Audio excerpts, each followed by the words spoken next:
ইরানের ভূখণ্ডে বড় ধরনের ক্ষতি ঘটেছে।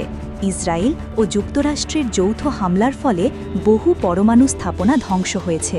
তবুও ইরান থেমে নেই। এখনও তেহরান তার পরমাণু ক্ষমতা পুনর্গঠনের দিকে মনোযোগ দিচ্ছে।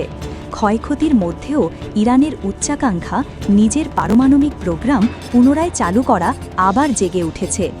ইরানের পারমাণবিক কর্মসূচি পুরোপুরি শেষ না হওয়ায় উদ্বেগে আছে ইসরায়েল।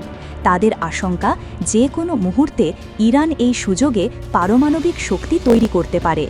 এই কারণে নতুন হামলার পরিকল্পনা নিয়ে কূটনীতিক ও সামরিক মহলে আলোচনার জোর বেড়েছে।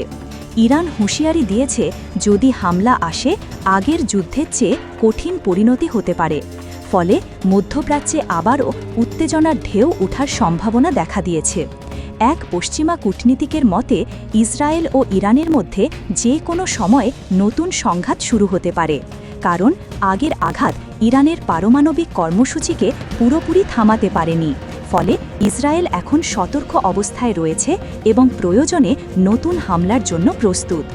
উল্লেখযোগ্য, ইরানের সঙ্গে যুক্তরাষ্ট্র, ফ্রান্স, জার্মানি ও যুক্তরাজ্যের আলোচনায় এখন পর্যন্ত কোনো সমঝোতা হয়নি।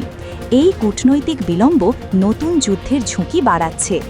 এখন প্রশ্ন হল, ইরান পারমাণবিক ক্ষমতা অর্জন করলে মধ্যপ্রাচ্যের পরিস্থিতি কতটা উথালপাথাল হবে। মধ্যপ্রাচ্যের ভূ রাজনীতিতে নতুন ও বিপজ্জনক এক অধ্যায় শুরু হতে চলেছে।